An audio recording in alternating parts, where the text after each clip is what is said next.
Police প্রশাসনের কিছু নাই, এখানে কোনো ব্যারিকেডের ব্যবস্থা নাই, কোনো কিছু নাই। বারবারে কত অ্যাক্সিডেন্ট হলো, ডেড বডি হয়ে গেল, কার কোনো দেখার নাই। সরকারও আছে এরকম, পুলিশ প্রশাসন নিজের পকেট গরম নিয়ে ঘুরতেছে। এখানে পুলিশের দুইটা সিভিলের দরকার, ও থাকলে এত দুর্ঘটনা ঘটতো না। রামগঞ্জ হাই রোডে অর্থাৎ রামগঞ্জ 31 নং জাতীয় সড়কের পারাপারের সময় হাতে ভাতের টিফিন নিয়ে যখন রাস্তা পারাপার হচ্ছিল, তখনই পথ দুর্ঘটনার শিকার হয় একজন বয়স্ক মানুষ। তারা জানা যায়নি তিনি কথাকার, কিন্তু আমরা সাধারণ মানুষকে যখন জিজ্ঞাসা করি তিনি বলতে পারেনি, কিন্তু হাতে তার একটি ভাতে টিফিন ছিল।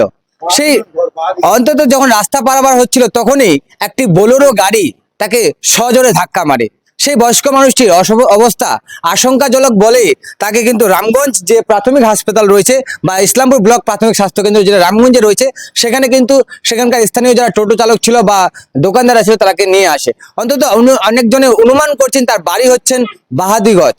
তো আমরা কিন্তু সেটা সঠিক জানি না তার বাড়ি সত্যি কি বাহাদিগঞ্জ, কিন্তু একাংশই মনে করছেন। তো অবশ্যই আমরা তার ফটো কিন্তু স্ক্রিনে দিয়ে দিব, অবশ্যই কেউ চিনতে পারলে জানাবেন।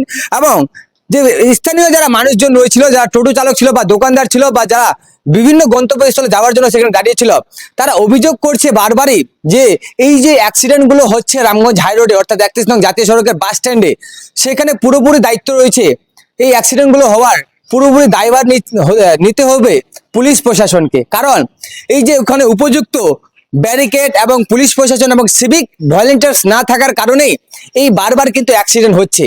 এই পুরোপুরি অ্যাক্সিডেন্টের দায়ভারটাই হচ্ছে বা পুরোপুরি যে অ্যাক্সিডেন্টগুলো হচ্ছে, এই পুরো অ্যাক্সিডেন্টগুলো হওয়ার কারণটা একটাই, যে পুলিশ প্রশাসনের গাফিলতিতে এই অ্যাক্সিডেন্টগুলো হচ্ছে। কারণ পুলিশ প্রশাসন যদি ওখানে উপযুক্ত ট্রাফিক বা উপযুক্ত ব্যারিকেড দিত বা পুলিশ প্রশাসন মোতায়েন রাখতো, তাহলে হয়তো এই অ্যাক্সিডেন্টগুলো থেকে এড়িয়ে যাওয়া যেত। তাই এই উপযুক্ত ব্যারিকেড না থাকার কারণে কিন্তু এই অ্যাক্সিডেন্ট গুলো হচ্ছে। এবং সাধারণ মানুষ অভিযোগ করছে এই অ্যাক্সিডেন্ট গুলোর যে হচ্ছে এই পুরোপুরি দায়ভারটা কিন্তু পুলিশ প্রশাসনেরই কিন্তু আমরা বলবো, কারণ পুলিশ প্রশাসনের গাফিলতিতে এই অ্যাক্সিডেন্ট গুলো হয়ে চলেছে। অন্তত আমিও বলবো যে আশেপাশে যারা মানুষজন রয়েছে তারা যেন সচেতন হয় এবং রাস্তা পারাপার ঠিক মতো করে। কারণ নিজের বাড়িতে মা বাবা বোন স্ত্রীকে ছেড়ে তারা বাইরে বাড়ায়, এবং সেই সময় আজকে হয়তো সেই বয়স্ক মানুষটার ক্ষেত্রে হয়েছে, কালকে আমাদেরও ক্ষেত্রে হতে পারে। তাই আমাদের জন্য আমাদের বাড়িতে মা বাবা হয়তো আমাদের সন্তান অপেক্ষা করছে। তাই আপনারাও একটু সতর্ক হবেন এবং বিশেষ করে যারা গাড়ি চালক রয়েছে তাদেরকেও আমরা সচেতন করব। কারণ আপনারাও গাড়ি ধীরে সুস্থেই চালাবেন, কারণ সেফ ড্রাইভ সেফ লাইফ বলে একটা কথা অনেক দিন থেকে অনেক মানুষ আপনাদের বুঝিয়ে আসছে। তো আমি বারবারই একটা কথা বলবো যে অনেক ছেলে মেয়ের তার মাথা থেকে তার বাবার স্নেহ মমতা হারিয়ে যাচ্ছে। এই যে অ্যাক্সিডেন্ট গুলো হচ্ছে, এটা কিন্তু আমরা মোটেই সাধারণ মানুষের পক্ষে একটা খুবই আঘাতদায়ক বা বেদনাদায়ক। তাই আমি অনুরোধ করব পুলিশ প্রশাসনের কাছে এবং প্রশাসনের যারা আধিকারিকরা রয়েছে তাদের কাছেও, যে বিভিন্ন যে অ্যাক্সিডেন্ট জোনগুলো রয়েছে, যেখানে যেখানে অ্যাক্সিডেন্ট গুলো হয় সেখানে যেন উপযুক্ত ব্যারিকেড পুলিশ প্রশাসন রাখা হয়, কারণ যাতে এই সব অ্যাক্সিডেন্ট গুলোকে এড়িয়ে যাওয়া যায়। আজকে সেই বয়স্ক মানুষটি যার বয়স অনুমানিক যেটা আমরা দেখতে পেলাম প্রায় 50 থেকে 60 বছরের কাছাকাছি হবে, কিন্তু যেটা সাধারণ মানুষ যদি একজন বলছেন যে তিনি বাহাদিগঞ্জ বাড়ি তিনি, কিন্তু এমনটা হতে পারে আমরা সঠিক না। কিন্তু রামগঞ্জ যখন হাসপাতাল নিয়ে আসা হয় তখন তাকে অবস্থা আশঙ্কাজনক বলে ডাইরেক্ট তাকে মেডিকেলে রেফার করা হয়। হ্যাঁ, খুবই অবস্থা আশঙ্কাজনক বলেই তাকে ডাইরেক্ট মেডিকেলে রেফার করা হয়। এখানে একজন অ্যাম্বুলেন্স চালক ছিলেন, তিনি কি বললেন, কিভাবে দেখলেন, কেমন অবস্থা আছে, কোথায় পাঠালেন, কি একটু যদি জানাতো আর কি।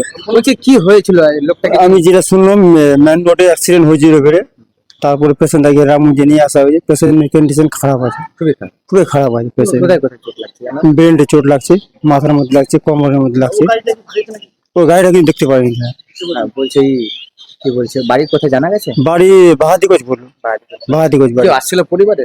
ওই তখন দেখে আসেনি, একাই ছিল, পড়েছিল, ওখানে টোটো বলা উঠে নিয়ে আসছিল।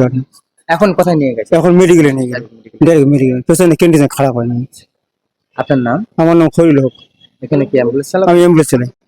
এখানে বারবার অ্যাক্সিডেন্ট হচ্ছে, কোনো একটা পুলিশ প্রশাসনের সহযোগিতা নাই।